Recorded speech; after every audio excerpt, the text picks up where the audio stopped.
आगड़ सांस्कृतिक भवन का हुआ शिलान्यास। 5 करोड़ रुपए की लागत से बन रहा है विशाल भवन। सागवाड़ा। डूंगरपुर जिले के सागवाड़ा नगरपालिका अंतर्गत वार्ड नंबर 4 पुनर्वास कॉलोनी सागवाड़ा में 5 करोड़ रुपए की लागत से सांस्कृतिक भवन बनने जा रहा है, जिसका शिलान्यास आज जनजातीय राज्य मंत्री अर्जुन बामनिया के मुख्य आतिथ्य में संपन्न हुआ। वैदिक मंत्रोच्चार के साथ भूमि पूजन करने के पश्चात सांस्कृतिक भवन का शिलान्यास किया गया। इस अवसर पर जिला कांग्रेस अध्यक्ष दिनेश खोडनिया, नगरपालिका अध्यक्ष नरेंद्र खोडनिया, नगर मंडल अध्यक्ष ललित पंचाल, नगरपालिका उपाध्यक्ष राजू भाई गांची, कांग्रेस के पार्षद विमल कलासुआ, गटा बागरिया, वंदना आकाश शाह, सुमन गुप्ता, कांग्रेस के नेता बंधु पाठक, चंद्रशेखर सिंघवी सहित कांग्रेस के कई पदाधिकारी, कार्यकर्ता एवं पार्षद एवं नगरपालिका अधिशासी अधिकारी लाल शंकर बलाई एवं नगरपालिका के कर्मचारी भी मौजूद थे। इस अवसर पर जिला कांग्रेस अध्यक्ष दिनेश खोडनिया ने कहा कि राजस्थान सरकार विकास के कार्यों में भरपूर सहयोग दे रही है और सागवाड़ा शहर का विकास चहुमुखी हो रहा है। उन्होंने कहा कि जल्द ही सागवाड़ा पुनर्वास कॉलोनी अस्पताल को सीएचसी के रूप में सौगात मिलेगी, वहीं निथौआ एवं सामलिया को भी सीएचसी की सुविधाएं उपलब्ध हो जाएगी। इसके लिए जल्द ही राजस्थान सरकार घोषणा करने वाली है। सांस्कृतिक भवन बनने के पश्चात सागवाड़ा शहर के लोगों को शादी समारोह या अन्य किसी भी कार्यक्रम के लिए बहुत ही बड़ी सुविधा उपलब्ध होगी।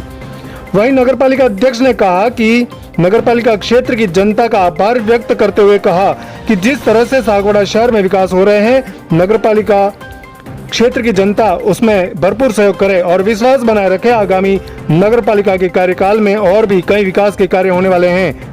जनजातीय मंत्री अर्जुन बामनिया ने राजस्थान सरकार की चिकित्सा सुविधाओं की योजनाओं पर ध्यान आकर्षित करते हुए चिरंजीवी स्वास्थ्य बीमा योजना सहित अन्य सभी योजनाओं का लाभ लेने के लिए जनता से आह्वान किया। इस अवसर पर जिला कांग्रेस अध्यक्ष दिनेश खोडनिया ने दिनेश जांगा की भरपूर बड़ाई की और कहा कि दिनेश जांगा जिन्होंने सागवाड़ा क्षेत्र में अतिक्रमण के मामलों को लेकर काफी संघर्ष किया और उसी का नतीजा सागवाड़ा शहर में जहाँ पर भी अतिक्रमण हो उसे उजागर करके सरकार के सामने लाते हैं।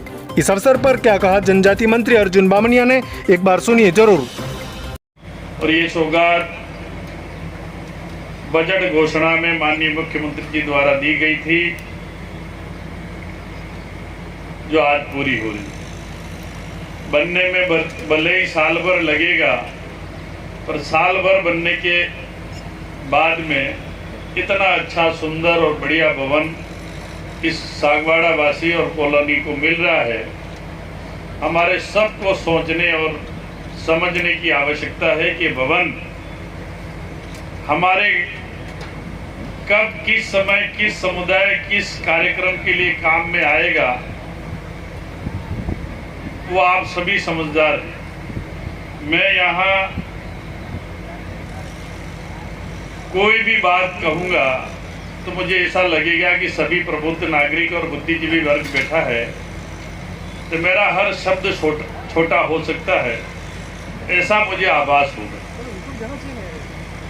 जहां तक विकास की बात है, हमारे सबके सुरक्षा की बात है, हमारे गार्जियन के रूप में काम करने की बात है, या राजस्थान की आम आयाम जनता को सुरक्षा प्रदान और उसके स्वास्थ्य, शिक्षा सबका ध्यान रखने वाले अगर हैं तो हमारे प्रदेश के माननीय मुख्यमंत्री जी। हम सब उस बात की तरफ ध्यान दें कि विकास रोड और नाली विकास नहीं होगा। रोड नाली के साथ साथ विकास से कहीं जुड़ी चीजें हैं जो हमारे दैनिक जीवन में आवश्यक रूप में मिलती है। रोजाना लड़ाई यहाँ विचारधारा की हो सकती है, पर विचारधारा के साथ साथ ये जो चीजें हैं जो हमारे दैनिक उपयोग में, हमारी सुरक्षा के रूप में, हमारे मदद के रूप में, वो क्या है, वो चीजें आप सबको समझने की आवश्यकता है। अभी भाई दिनेश जी ने बताया कि मैं भारतीय जनता पार्टी का कार्यकर्ता हूं और मेरे ये विकास सागवाड़ा में हुआ। मैं उनको धन्यवाद देता हूं कि विचारधारा कुछ भी हो आपकी, पर काम के साथ में, विकास के साथ में आपका मन है, वो हमारे लिए बहुत बड़ी बात है। विकास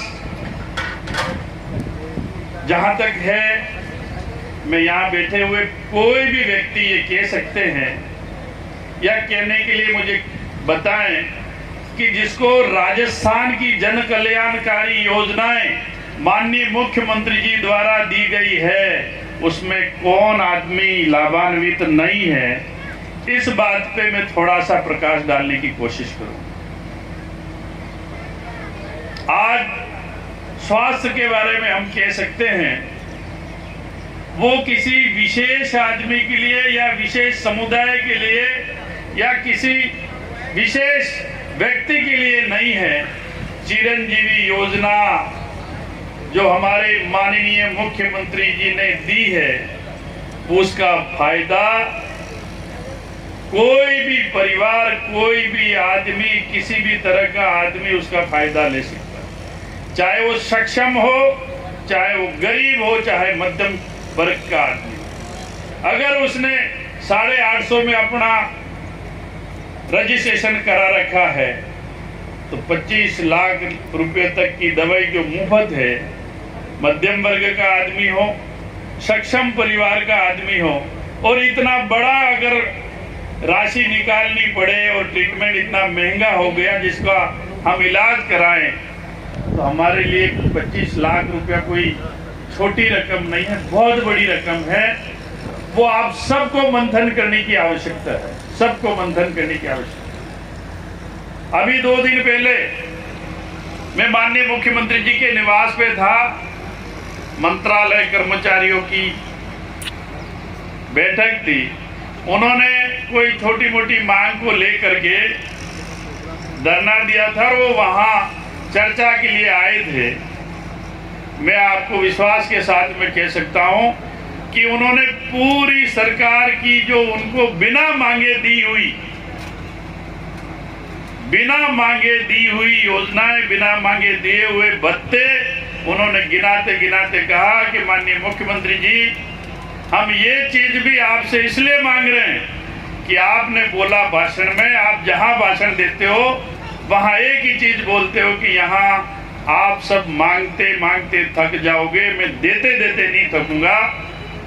ये बात कही तो हमारे और सचिवालय के मंत्रालय कर्मचारी में थोड़ा सा आगे पीछे है भत्तों में और वेतन राशि में, तो वो हमारे को दे दो, बाकी हम कहीं नहीं, सारी चीजें हम आपको देने, सारी चीजों के काम करने के लिए तैयार हैं। और उन्होंने तारीख भी तय की कि 50,000 मंत्रालय कर्मचारियों की मीटिंग अगले महीने जुलाई के पहले वीक में होने की जा रही है। कर्मचारी आदमी समझदार होता है। और ओपीएस की भी बात कही, हमारे बीच में चाहे किसी का बाप, किसी का बेटा अध्यापक हो, चाहे वो और कोई अच्छी पोस्ट पर हो, पर मुख्यमंत्री जी ने उसको, उस परिवार को 1,000 रुपया एक व्यक्ति का बुढ़ापा का पेंशन देने का काम किया है। अपना बेटा भी नौकरी करता है तो वो भी महीना होते माता पिता को नहीं देता है, मांगने पे जरूर देते हैं, पर बिना मांगे कोई नहीं देता है। तो हमारे ऐसे मुख्यमंत्री जिन्होंने बिना मांगे उस बुजुर्ग माता पिता की सेवा करने का काम किया। दूसरी चीजें आज हम कह सकते हैं, लाइन की बात भी कह सकते हैं, और दूसरी सरकार की योजनाओं के बारे में कह सकते हैं।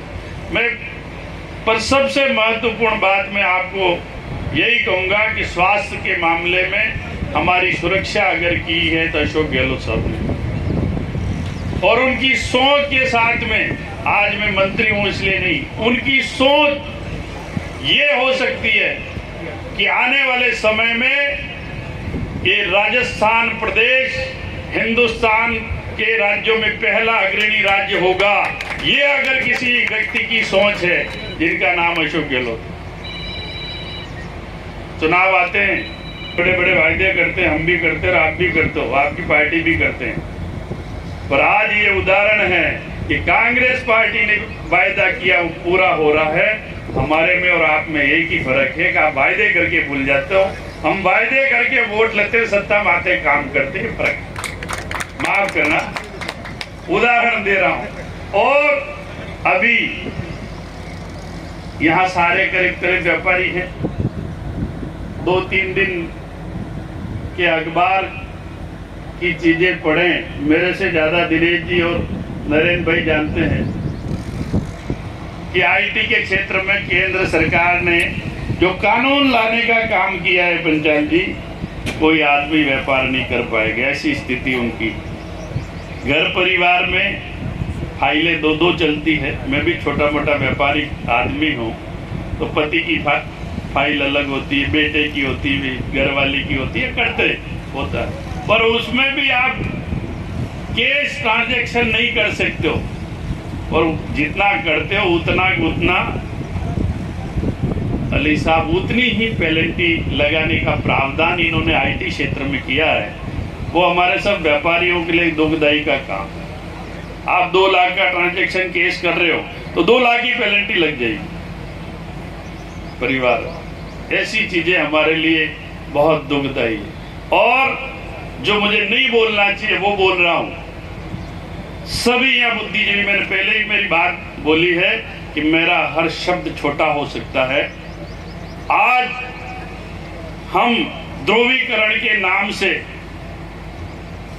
ये कह सकते हैं कि वोट लेने की बात, पंडित जी माफ करना, आदिवासी परिवार से जन्म लिया है, पर इतना तो मुझे भी मेरे मन में दर्द है कि जिस माता के नाम से वोट लेते हैं उस माता को जिंदे जी बेचने का काम केंद्र सरकार कानून ला रही है।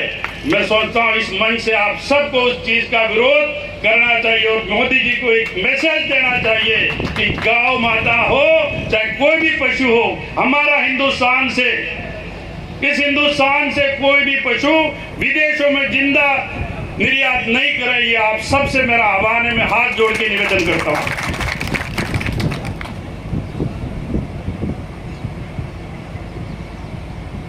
दिनेश जी घूम फिर के कांटा आपकी तरफ ही आए, ध्यान रखना, बुरा मत मानना।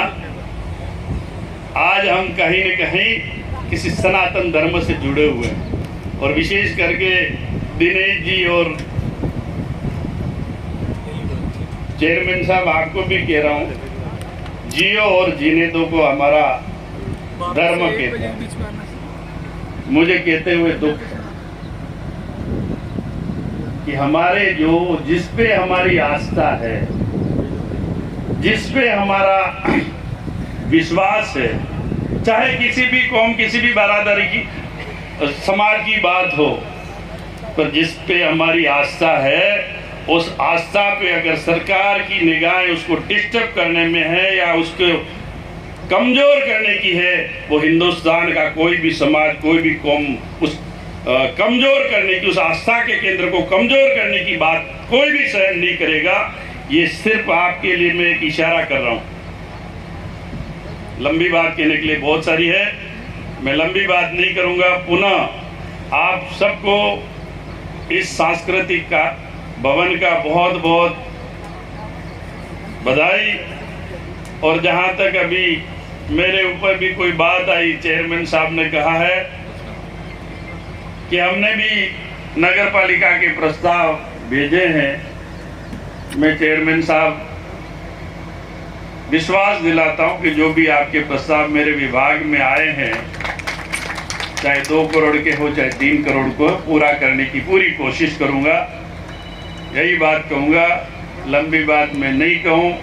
आप सब छोटे छोटे इशारों पे, व्यापारिक दृष्टि से, आस्था की दृष्टि से, ध्रुवीकरण की दृष्टि से मेरे इशारे समझ गए होंगे।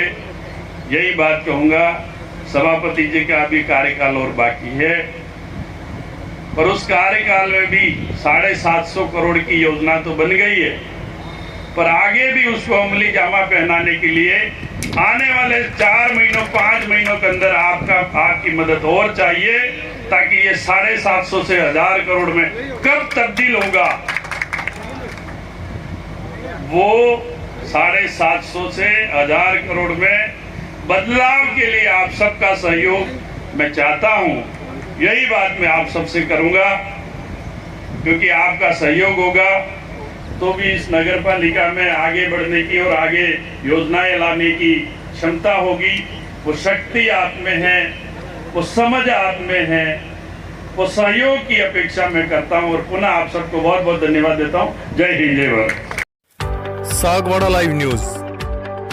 जी हाँ, लेटेस्ट खबर पाने के लिए चैनल को सब्सक्राइब कीजिए, वीडियो को लाइक कीजिए और शेयर कीजिए। धन्यवाद।